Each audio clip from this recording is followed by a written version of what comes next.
Delighted to now introduce Dr. Barry Kramer, who's Director of the Division of Cancer Prevention at the National Cancer Institute, also serves as Editor-in-Chief of the Physician Data Query Editorial Board on Screening and Prevention, and is a member of the PDQ Treatment Editorial Board. He's served on as investigator and on the screening committee of 2 large cancer screening trials, which I'm sure have informed much of what he might say to us now. Thank you very much, Barry. Thank you. So I found yesterday's plenary session and subsequent sessions really wonderful, but they set the stage for some of the discussions you'll hear today, because it's not enough to simply identify overdiagnosis. It's important to identify it, but it's not enough. And it's not enough even to rail about it, and we tend to do that in our field. But we need to take the next steps, and that is, what do we do about it? How do we avoid it, and what are the research directions that we can take? Supposed to.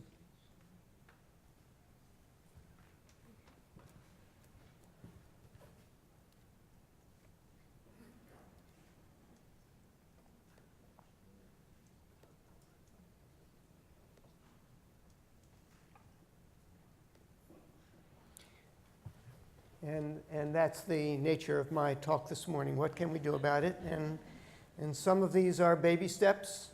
You'll think they're trivial, and some of them are giant leaps, and some will be debate on what I think is a baby step you'll think is a giant leap, and vice versa. But, first, disclosure information. Much to my frustration, I have no financial relationships to disclose. And also, to my frustration, the opinions you'll hear are mine and not official positions of the federal government. And these are both the primary sources of my chronic frustration disorder. And that's why I like to watch television, in the hopes that someone will tell me about a drug that I can ask my doctor about.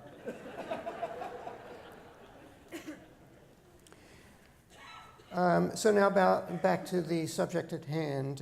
This could be the symbol or the logo of overdiagnosis, the iceberg of disease. Because traditionally we think of disease as the symptomatic form, the problems that cause us to suffer or even can shorten our lives. And in my area, which is medical oncology, of course, it is the latter that dominates our approach to the field. But every field, we now know that each disease is probably a process which extends for years, and there's a very large spectrum of disease that extends from completely normal all the way to life-threatening disease or a process that causes suffering. In other words, processes that break through that waterline of symptoms, and we have to deal with the tip of that iceberg. But there's a huge body to that iceberg, extending from normal all the way up to symptomatic and beyond. And that is what constitutes overdiagnosis. But each field uses different methods to dip into that iceberg. It's happening more and more, but each field has different ways of getting at it. For example, in the field of psychiatry, one of the ways they have is convening panels. And so people who are very interested, and sometimes vested interests, will pay for panels to convene experts, fund the experts, and then change the definition of disease. So the way they get into the body of the iceberg is to extend the definition, the spectrum of the disease. In the field of oncology, we have a much more straightforward method. We don't have to go to all the bother of convening panels. We just use a screening test, and that's the most efficient way to dip into that iceberg. And in some fields, there's a mix. Cardiovascular disease probably uses a mix of those strategies. But nevertheless, the outcome is the same, and that is we wind up labeling and treating a lot of people who have silent disease in hopes that we're going to prevent them breaking through the iceberg. But we have to treat more, because of the geometry of that iceberg, we have to treat more and more people to benefit a relatively small number of people. So what can we do about overdiagnosis? And so I'm going to cover 4 main areas very quickly, and all of these can provide us research directions. First is education about its existence, because there isn't widespread recognition about its existence. And this means education aimed at the public and the media, because the media are honest brokers of information. And of course, health professionals need some education, because many, at least in the area of cancer, many health professionals are not well aware of the phenomenon of overdiagnosis. To them, cancer is cancer is cancer and must be treated. We have opportunities to change the terminology, because sometimes the language that we use to label someone is corrupting in and of itself. Language can corrupt thought and action, and can drive people to action that they wouldn't ordinarily take if only we used a different term for that entity, what the pathologist sees under the microscope. Prevention of overdiagnosis is key, and certainly a major research interest to me. We need to, as Fiona pointed out, the goal is to minimize the harms and maintain the benefits of tests and interventions that have benefits. Not all interventions have benefits, all interventions have harms, but for the ones that are beneficial, we want to maintain the benefit but minimize the harm, and minimizing overdiagnosis is a way to do that. And then finally, research targeting the underlying biology, an area of very active interest in my division at the National Cancer Institute in the US. First, educating the public and media. These are examples that we've already used. One is an activity that Lisa and Steve and I and others in this audience have been involved in for years, an annual MIT boot camp for journalists. These are the honest brokers. These are the journalists who we hope can be trained to delve a little bit more deeply into the paper-by-paper, study-by-study approach to reporting the news, and to provide context, and to ask the hard questions to over-enthusiastic investigators. Journalists are trained to be skeptical. They know not to go to just one political party and ask their opinion and stop there. They try to go to the other. But they often are trained to think that science is so wonderful that almost anything could be true. Anything could be true. And so they wind up reporting things that are patently not true and based on very, very weak science. So efforts like this and the NIH Medicine and Media Conference, which has also been traditionally an annual conference in collaboration with Lisa and Steve at Dartmouth and others, we try to train them to be good, honest brokers of the information as they provide the information to the public. And then finally, commentaries in news outlets, which are very important, and sometimes they have an unexpectedly big impact on the news media, and they really catch the attention of the health professions and the public. So this is a slide that I often use that takes us back to what I believe is the dawn of enthusiasm for cancer screening. And it shows that back then and now, the health professionals needed education about the phenomenon of overdiagnosis and some of the problems associated with screening. And this was reported in the newspaper of record, the New York Times, in June of 1924, where a very prominent academician from a very prominent hospital, Hopkins, declared that elimination of cancer was almost a sure thing in its early stage, and that deaths from cancer would be practically eliminated if persons afflicted sought medical aid immediately upon the discovery of a foreign growth in any part of the body. And that's nothing more than screening. That's a crude form of screening, but it's screening. We've gotten a lot more sophisticated with that with some tests, but not with all tests. Examine yourself every 30 days in the mirror to make sure you have no changes in pigmented lesions or moles. That's a message that's out there. If you can't see your entire body, which is hard to see in the mirror, then enlist somebody else's help. They'll identify things. So in other words, if you think you are healthy, as you learned yesterday, you're probably missing the point.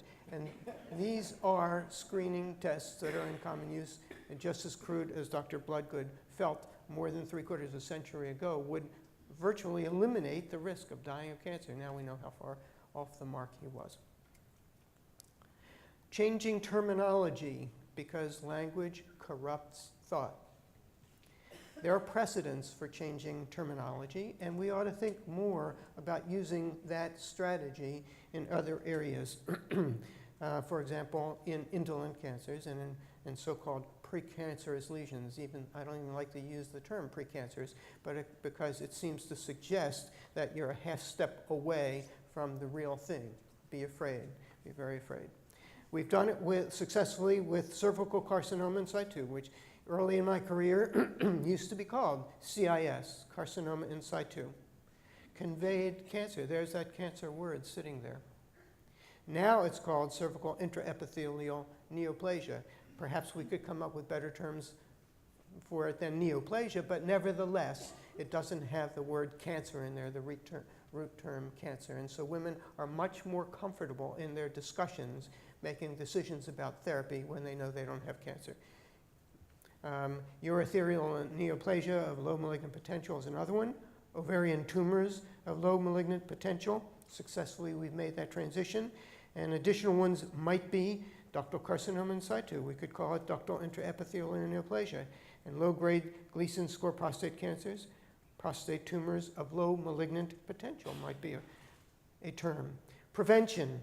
Avoid ineffective screening. That's a key. That's what the task force tries to recommend. The Canadian task forces too.